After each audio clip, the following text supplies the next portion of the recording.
point is that people introduce intelligent design into the conversation by saying, look, everything is so brilliantly, is so perfectly made that some intelligence deciding how everything should be laid out must be it. I mean, is the only possible explanation.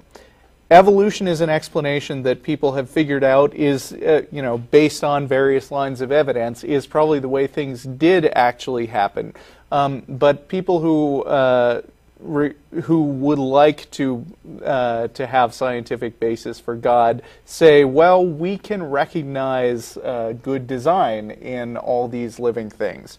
So if you think that you can recognize good design, then it's a cop-out to say that you're suspending judgment, because you're basically begging the question when you say everything I see that looks good to me has to be the product of an intelligence, and everything that looks bad to me, well, I probably just don't understand it well enough yet. If your cable company came to your house and ran the cable from the sidewalk in front of your house in a zigzag pattern through your front yard, around your neighbor's house, and came back to your house, would you not say that's a rather dumb thing for them to do just because they didn't have any use to not take that route? Especially if your neighbor's fence post happened to cut your cable one day.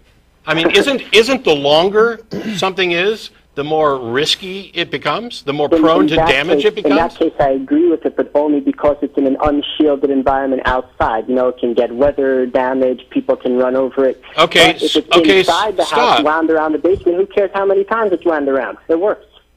Really? Really? So if your cable company came in and instead of wire, when the cable comes in your house and they had to spread it out to each of the rooms, if they did 8 laps around the basement and then went up to the attic and then split it off and ran it to all the different... I'm not saying it's stringent. I'm just saying it would work the same as if they did it once. So that's the thing. The criteria, I agree with you that, you're saying efficiency equals intelligence. But I would like to know the criteria that it's being based on. You could say, like I said. I'm not simply saying efficiency.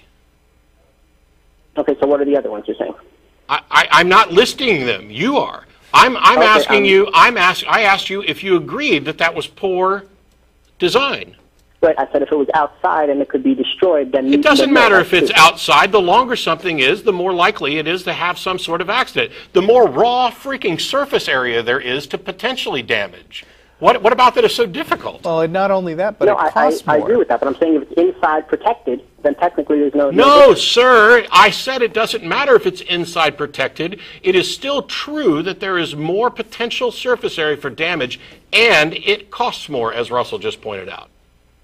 So I agree with that, but then I'd like to say, where do you draw the line between it just being efficient design, or why don't we go to the ultimate extreme and say the perfection of an intelligent being to design, we should all be one-celled organisms, and that would be perfect in your eyes. I don't know. It's not. Because my position... No, sir. Would you wait? Daniel, my position isn't based on the fact that there's an intelligent designer looking for the optimum. I agree with the science that we have evolved, and therefore there are going to be things that are inefficient, because that's what the evidence shows. If we were all one-celled organisms, I guess we wouldn't be having this conversation, but yeah, then we couldn't have any sort of conversation about diversity or design. But the fact that we're not, and the fact that we live in this diverse environment that screams evolution by natural selection, and explicitly, in many cases, rebuts the idea that there's an intelligent designer, I just can't believe we're having this conversation. I hear, and I just want to go back to when we first started the conversation. I was talking to your friend. I understand what you were saying about the gene pool and the heights of people, but I want to say that if that is indeed true, it seems that this planet is a very propitious place to be living, because the majority of the organisms on here seem to have taken a very consistent stride toward better mutations and more useful adaptations than the negative. No, like I was pointing out, that's not true if 98% of species have gone extinct. Well, that's true, but the ones but I mean, the ones that are left alive. I mean, all you need is a single abiogenesis event. If obviously any planet on which the abiogenesis event didn't happen will not have any other life. So That's one big criterion right there. We got to go to the absurdity of this last statement. Because he wants to only pick the survivors and say, look, they've all done a remarkable job of evolving beneficial stuff. Yes, if you pick out the 2% that hasn't gone extinct yet, yeah, they've done a really good job of being selected for. Childbearing is heredity. That, but they did not necessarily die because of the bad mutations. Like you know, there's a big theory about the comet that hit Earth. Right, Those and that's animals because were the ones with they the were bad very mutations adapted well. They were improving exponentially, and then they just got killed. That's because the ones with the bad mutations all died, and you don't see them anymore. It's not good mutations and bad mutations. Well, it's not. The selection criteria changed at some point, changed dramatically in many cases where, you know, the K2 event and things like that, and it changed in little ways all the time. It's always changing. The simple fact is that pretty much everything that's alive today will ultimately become an extinct species as well, although we'll continue to have offspring for as long as, I guess, the planet can sustain them, unless there is some other cataclysmic event. But when you talk about the fact, you saying that, look at what's survived on the planet, it's done a remarkable job. First of all, it's not exponential. I mean, let's be careful with the math that we're throwing around on here. Growth, change is rather a slow process, and because the criteria. I'm sorry, I apologize. I meant majority. I shouldn't have said I meant the majority of it. The majority of what?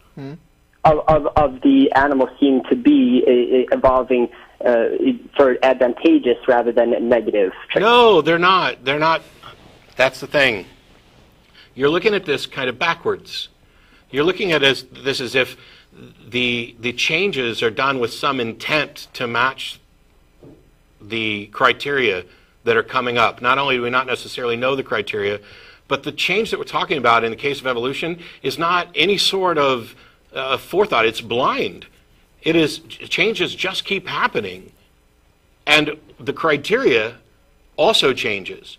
Now, we're fortunate that for the last, 10,000, 200 or 250,000 years or so, however long, the criteria, as far as human beings, have stayed relatively the same.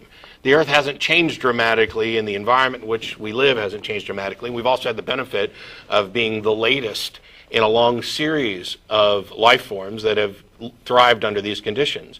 But the conditions could change dramatically tomorrow, and then we go extinct, just like 98% of the species that have ever lived on the planet, or whatever the percentage is. So it's not, there's no direction to this process.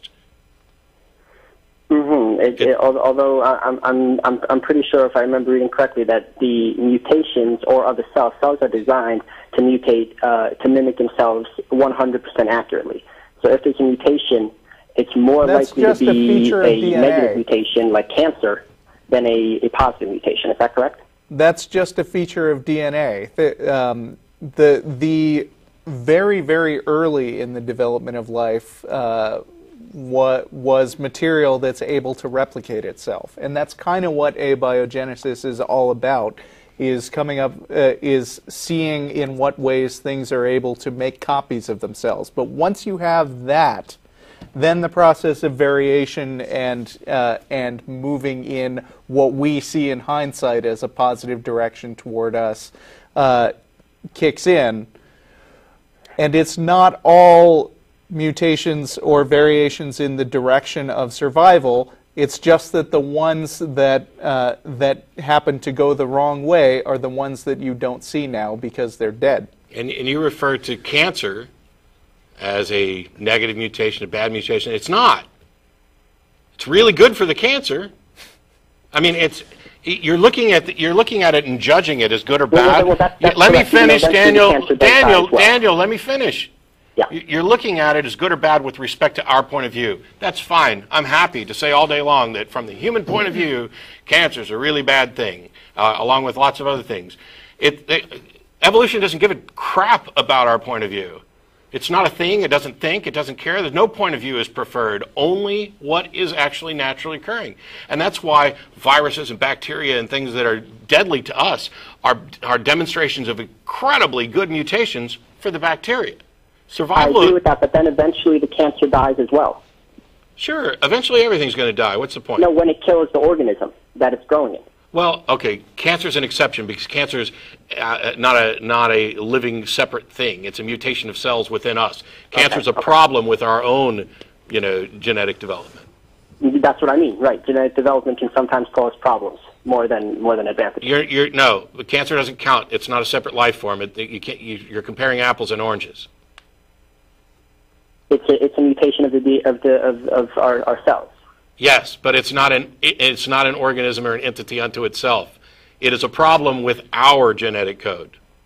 Okay. I don't want to use up much more of your guys' time. I know I took a long time. I appreciate you talking to me. I just want to say one last thing, that I realize sometimes religious people, they get tied up in defending their views very vehemently and sometimes angrily or aggressively, because if there's no way around the following explanation, and I believe you'll say it's true, that if evolution is wrong, then there's basically no other prudent explanation at this time than a God. And if there's no God, then evolution is basically correct. No. Yes, no. Yeah? First of all, if evolution were untrue and we had no explanation, so what? That doesn't lend any credence at all to the God explanation. Correct. Okay? Number two, we already know that evolution is true. Right. Well, there's a difference between microevolution and macroevolution. No, there's not. No, there's not. No, there's not. That's a fiction invented by creationists. You talk to evolutionary scientists, they're not going to make distinctions between this micro and macro crap. That is a fiction that is generated by creationists. Okay, I hear, but the point I brought up by saying whether evolution and theology, why they clash so often. Yeah, it's because the theologians are positing something for which they have no evidence. Right. So I'm not asserting that even if evolution was proved wrong, that proves God. No, but I am saying the amazing complexity. If evolution was proved false, it would be a real problem to explain. No, it's not. Some type of intelligence. But apparently, no, it's not. It's not hard to explain without some kind of evidence, without some kind of intelligence. If evolution was proven wrong, I said. It would be difficult. Okay, first of all, wow. The intelligence apparently would not need any kind of explanation as far as you're concerned, right? If we found out that there was a God tomorrow, you wouldn't say to yourself, gosh, here's an incredibly big, complicated mind that's more complex than anything else on the earth.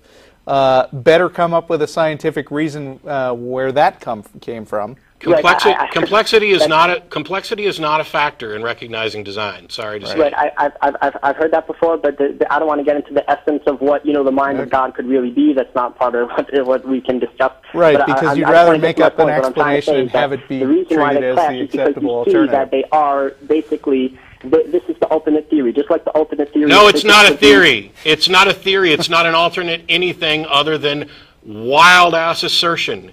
I should say ideologies. Just like these two ideologies are the ultimate, as in, for example, in physics, string theory, as I'm sure you're aware of, is basically the ultimate theory. It combines, all the components. I'm not convinced that string theory actually counts as a theory yet, and I don't want it to get off on a tangent about that because it's irrelevant to this discussion. The fact of the matter is that evolution is a scientific theory, and the creationist assertions, or even the theistic assertions, are just wild-ass assertions without supporting evidence. There's a distinction there. We don't get to label that a theory. We barely get to label that a wild-ass guess.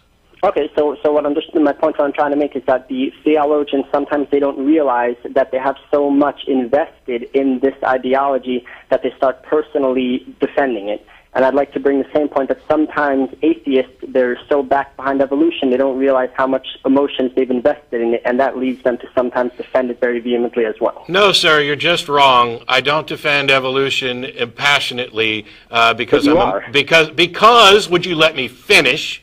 Sure. I don't do it because I'm emotionally invested in evolution. I do it because I'm passionate about the truth, and I am outright just flabbergasted by the amount of the number of people who assert things without evidence and want to try to claim that their view is just as valid as anybody else's, and you can't prove me wrong, so ha ha ha. And all. I actually give a shit about whether or not something's true, and the theists don't. I agree with that. And during this whole conversation, I never once asserted that God is true or that you have to believe in him or anything. I didn't say you did. I never said you did. Right. I'm just saying that. Are you just trying to get points at the end for not doing something? I'm sorry? Are you just trying to earn points at the end for not doing something? You believe in a God, right?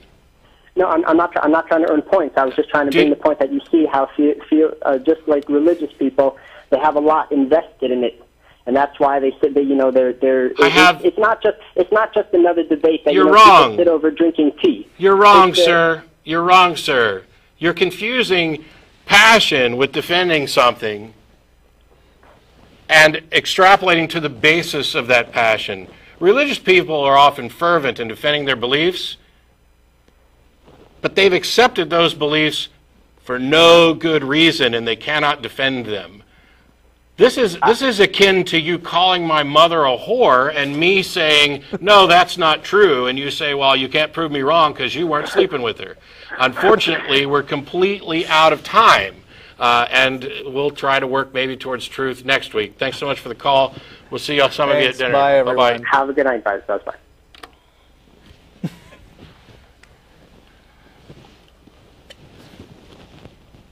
I don't have anything else to say now. Just smile at the camera? No, screw the camera. We'll see you guys next week.